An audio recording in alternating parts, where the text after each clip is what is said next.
தளபதி தான் வருவார். தளபதி பார்த்து என்ன எங்களுக்கு உத்தரவு பண்ணுறாரோ அந்த அளவுக்கு நாங்கள் பண்ணுவோம். நாங்களாம் அது என்ன நினச்சோமோ அதை அப்படியே பேசிடுவோம். தலைவர் பொதுக்குழு வந்து ஆர்கனைஸ்டாக போச்சு. எந்த ஒரு பொலிட்டிக்கல் பார்ட்டியுமே வந்து இவ்வளோ க்ளீனாக எந்த ஒரு மெஸ்ஸும் இல்லாமல் பண்ணி நான் இது வரைக்கும் பார்த்தது கிடையாது. மற்ற பொலிட்டிக்கல் பார்ட்டிஸ் சொல்கிறேன். பேரை சொல்லு மென்ஷன் பண்ணுன்னு சொன்னாங்க. இன்னைக்கு மென்ஷன் பண்ணி கரெக்டாக சொல்லிட்டாரு. எல்லாரையும் யார் பேரை எல்லாத்தையும் தெளிவாக சொல்லிட்டாரு. இனிமேல் யாரும் கேள்வி கேட்க மாட்டாங்கல்ல. எங்கள் கட்சிக்காக இனிமேல் இறங்கி வேலை செய்வோம். ஏன்னா அண்ணன் சொல்லிட்டாரு, இனிமேல் எங்களால் முழு மூச்சு இனிமேல் எந்த அளவுக்கு நாங்கள் இறங்கி வேலை செய்வோமோ அந்த அளவுக்கு அண்ணனுக்காக இறங்கி நாங்கள் வேலை செய்வோம். எங்களுடைய எதிரி யாரு, கொள்கை எதிரி யாரு, அரசியல் எதிரி யாருங்கிறத தெளிவாக சொல்லிட்டாரு. அவங்கெல்லாம் வந்து காசு கொடுத்தாதான் ஐடிவி. நாங்கள் எல்லாருமே வந்துட்டு ஒவ்வொருத்தருமே ஐடிவி. ஓகே, ஸோ அதுதான் எங்களுக்கு இருக்கிறது. அதாவது ஒருத்தன் ஒரு குறை சொல்கிறான் விஜயண்ணனை பற்றி அப்படின்னா அவன் யார், அவன் பூகோளம் ஜாகிரபி ஹிஸ்ட்ரின்னு எல்லாத்தையும் தோண்டி எடுத்து அவங்க என்னென்ன ஊழல் பண்ணியிருக்காங்க, அவங்க என்னென்ன ஏமாற்று வேலைகள்லாம் பண்ணியிருக்காங்கன்னு சொல்லி வெளிச்சத்துக்கு கொண்டு வரதான் நம்ம ஐடிவிங்கோட வேலை. 3 வருஷத்தில் நாங்கள் என்னென்ன செய்ய போகிறோம் அப்படிங்கிறத வந்து 3 மணி நேரத்தில் எங்களுக்கு வந்து இந்த மீட்டிங் வந்து கொடுத்துருக்கு. சம்மர் ஹாலிடேஸ் வந்தாச்சு, நம்ம ஜிடி ஹாலிடேஸும் வந்தாச்சு. எப்படி இருந்துச்சு பொதுக்குழு? கூஸ் பம் மூமெண்ட்ஸாக இருந்தது. ஃபுல் கூஸ் பம் மூமெண்ட்ஸ் தான்.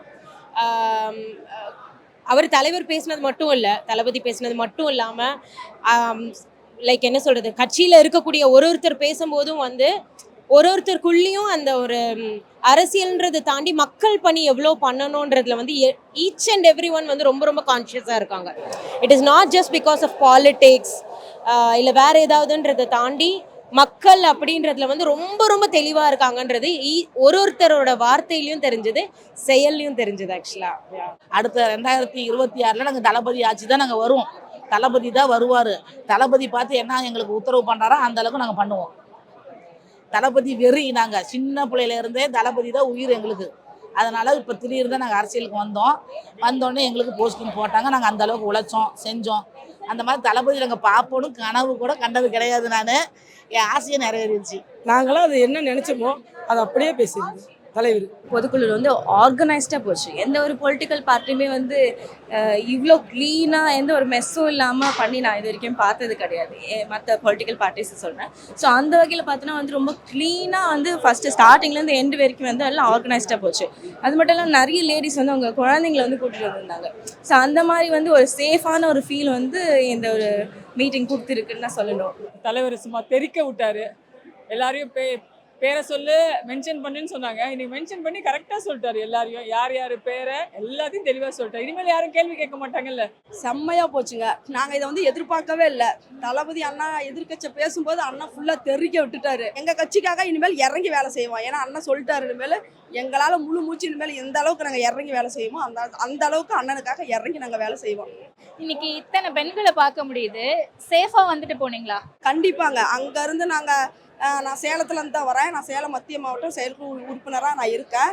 சேலத்துலேருந்து நான் அங்கேருந்து ஸ்டார்ட் பண்ணி இங்கே வர வரைக்கும் ஒரு இடம் கூட எந்த இதுவுமே இல்லை. வந்துட்டு இங்கேருந்து நாங்கள் அங்கேருந்து கிளம்புனதுலேருந்து இங்கே வர வரைக்கும் எல்லாமே சேஃபு.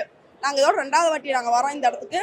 ஃபஸ்ட்டில் வரும்போது அவ்வளோ சேஃபு, இப்போ வரும்போதும் அவ்வளோ சேஃப்டியாக கூட்டிகிட்டு வராங்க, ரிட்டர்ன் கூட்டிகிட்டு போகிறாங்க. பெண்களுக்கு அவ்வளோ பாதுகாப்பு இருக்குது. தளபதியை வந்து எவ்வளோ தரம் தாழ்ந்து ஒரு விமர்சனம் பண்ணுமோ அது உண்மையான விமர்சனமாக இருந்தால் கூட பரவாயில்ல. ஒரு பொய் பிரச்சாரத்தை வந்து முன்னெடுத்து இன்னைக்கு இருக்கிற ஆளுங்கட்சியும் மாநில அரசும் மத்தியில் ஆளுற கட்சிகளும் வந்து பொய் பிரச்சாரங்கள் பண்ணுறாங்க. அதை துவம்சம் பண்ணுற விதமாக இன்னைக்கு வந்து பேசின அனைத்து பேச்சாளர்களும் தளபதி பேச்சுங்கிறது வந்து பட்டாசாக இருந்தது. எல்லாரும் என்ன எதிர்பார்த்தீங்க? தளபதி ஓப்பனாக பேசணும் எதிர்பார்த்தீங்களே, அதை பேசிட்டாரு. அதான் சொல்லியிருப்பாரு, லியோவை பார்க்கணும். லியோவை பார்த்துட்டீங்களே. அன்னைக்கு திரையில பார்த்தீங்க, இன்னைக்கு நேர்லேயே நாங்கள் பார்த்தோம். உண்மையிலுமே மாசிவான பேச்சு. நீங்கள் யார் பேரை குறிப்பிடணும்னு சொன்னீங்களோ அந்த பேரை ஒரு முறைக்கு 1000 முறை குறிப்பிட்டு சொல்லிட்டாரு. எங்களுடைய எதிரி யாரு, கொள்கை எதிரி யாரு, அரசியல் எதிரி யாருங்கிறத தெளிவாக சொல்லிட்டாரு. பெண்களுக்கான முக்கியத்துவம் கொடுத்துருக்கிறது ரொம்ப ரொம்ப ரொம்ப ரொம்ப பிடிச்சிருக்கு எனக்கு. எல்லாருமே அவங்க வீட்டு பெண்களை எப்படி பத்திரமா பார்த்துப்பாங்களோ அது மாதிரி பத்திரமா எங்களை கூட்டிகிட்டு போகிறாங்க. எந்த இடத்துக்கா இருந்தாலும் எங்களை ரொம்ப சேஃபாக கூட்டிகிட்டு போகிறாங்க. அதை நினச்சி எனக்கு ரொம்ப பெருமையாக இருக்குது. டிவிக்கேல இருக்கிற எல்லாரையும் நினச்சா ரொம்ப பெருமையாக இருக்குது. 3 மணி நேரம் போனதே தெரியலை. அதுதான் முதல் விஷயமே. ஏன்னா எதிர்பார்ப்போடு வந்தோமா அப்படின்னு கேட்டிங்கன்னா ஒரு சில எதிர்பார்ப்புகளோட தான் வந்தேன். இங்கே வரும்போது அண்ணன் என்ன பேச போகிறாரு, ஆதவர்ஜுனா என்ன பேச போகிறாரு, இன்றைக்கி என்னென்னலாம் இன்னும் அடுத்த ஒரு வாரத்துக்கு வந்து மீடியாஸ்க்கெல்லாம் கண்டென்ட்டாக கிடைக்க போகுது அப்படி. ஏன்னா நானும் மீடியா பர்சன் தான். ஸோ அதனால் இந்த மாதிரி ஒரு எதிர்பார்ப்போடு வந்ததுக்கு தெரியும் அடுத்த ஒரு 2-2.5 வாரத்துக்கு கண்டென்ட் இருக்குது நமக்கு. ஏன்னா இப்போ அவங்க பேசிட்டு போனது ஒரு கண்டென்ட்ன்றதை தாண்டி நிதர்சனமான உண்மை அது. ஃபர்ஸ்ட் ஆஃப் ஆல் எல்லா கட்சியும் விமர்சித்தது பதில் தர இவங்க சைட்லேருந்து விஜயண்ணா மேலே வச்ச விமர்சனங்களுக்கான பதில் வந்துருச்சு. ஸோ இதுக்கு இன்னொரு விளைவு ஒன்று நடக்கும்ல, இன்னும் அடுத்த 2 வாரத்துக்கு எந்தெந்த கட்சிக்காரங்கெல்லாம் தாக்கப்பட்டாங்களோ அவங்ககிட்ட இருந்து ஒரு பதில் வரும். எங்களை மீறி வந்து அண்ணன்ட்ட யாரும் போயிட முடியும். ஏன்னா அவங்கெல்லாம் வந்து காசு கொடுத்தாதான் ஐடிவி. நாங்கள் எல்லாருமே வந்துட்டு ஒவ்வொருத்தருமே ஐடிவி. ஓகே, ஸோ அதுதான் எங்களுக்கு இருக்கிற. அதாவது ஒருத்தன் ஒரு குறை சொல்கிறான் விஜயண்ணனை பற்றி அப்படின்னா அவன் யார், அவன் பூகோளம், ஜாகிரபி, ஹிஸ்ட்ரின்னு எல்லாத்தையும் தோண்டி எடுத்து அவங்க என்னென்ன ஊழல் பண்ணியிருக்காங்க, அவங்க என்னென்ன ஏமாற்று வேலைகள்லாம் பண்ணியிருக்காங்கன்னு சொல்லி வெளிச்சத்துக்கு கொண்டு வரதா நம்ம ஐடிவிங்கோட வேலை. அதை விட்டுட்டு மற்றவங்கள மாதிரி இந்த சீப்பாக எடிட் பண்ணி போடுறது அந்த வேலை நம்மகிட்ட இருக்காது. ஏன்னா நானும் ஐடிவிங் அமைப்பாளர் தான். ஸோ அதனால் வந்து சொல்கிறேன், கொஞ்சம் கொஞ்சமாக ஒவ்வொருத்தரோட முகத்திரையும் கிழிஞ்சு வெளிச்சத்துக்கு வர நாள் ரொம்ப நாள் இல்லை. எந்த ஒரு மனிதனையும் தரம் தாழ்ந்து பேசக்கூடாது. எங்களோட கட்சியின் தலைவர், எங்களோட வெற்றி தலைவர், அவரை பார்த்து தரம் தாழ்ந்து பேசுறது இன்னொரு கட்சிக்காரருக்கு நல்லதல்ல. விமர்சனங்கள் இருக்கலாம், அதுக்கான தவறான ஒருமையில் இருக்கக்கூடிய பெண்மணிகளை சம்பந்தப்படுத்தி பேசக்கூடிய விமர்சனங்கள் இருக்கக்கூடாது. அவங்க கட்சியில் நிறைய பெண் உறுப்பினர்கள் இருப்பாங்க. அப்படி இருக்கும்போது ஒரு பெண்ணை சேர்த்து ஒரு தலைவரை பேசுவது தவறான விஷயங்கள். எனக்கு இங்கே வந்ததில் ரொம்ப ஒரு எப்படி நான் தளபதி பேசுவாருன்னு பார்த்தீங்கன்னா ஃபஸ்ட் டைம் அவர் பண்ணது. அப்போ அவர் பேசுனது வேறு லெவலு. அவர் நேராக யாராவது எதிர்க்க முடிஞ்சா, அவர் நேரானா எப்படின்னா திமுகவே சொல்கிறார், நேராக எதிர்க்க முடிஞ்சா என்னென்னு எதிருங்க, நான் எதிர்த்து நிற்பேன், நான் பேசுறதுலேயும் சரி எல்லாத்துலையும். அவர் பேசல அவர் வெளியே வரலன்னு சொல்கிறாங்க. ஏன் வெளியே வரல? பேச விடுங்க, அவர் பேசுவார் பாருங்கள், எப்படி பேசி பாருங்கள், தளபதி யாருன்னு காட்டுவார். அது மட்டும் இல்லை, 2026 நாங்கள் உழைக்கிறது எல்லாம் சிஎம்மாக ஒரு சேரில் உட்கார வைக்கணும். இன்றைக்கி ரொம்ப அருமையாக இருந்துச்சு. அவர் இவ்வளோ தூரம் வந்து ஒரு அறச்சேற்றத்தோடு பேசுவார்னு நான் கொஞ்சம் கூட நினச்சி கூட பார்க்கல. எங்களுக்கு ரொம்ப உந்துதலாக இருக்குது. இனி வந்து தோழர்கள் வந்து அனைவரும் வந்து ரொம்ப களப்பணியில் ரொம்ப தீவிரமாகவும் மிகப்பெரிய உந்து சக்தியோடும் வேலை பார்ப்பாங்க. ஓகே 2026 எப்படி இருக்கும் நினைக்கிறீங்க? மிகப்பெரிய அரசியல் மாற்றத்தில் இருக்கும். ஏன்னா கட்டமைப்பு இல்லாமல் தமிழக வெற்றிக்கிழமை எப்படி களத்தில் இறங்கி வேலை செஞ்சுனாங்க.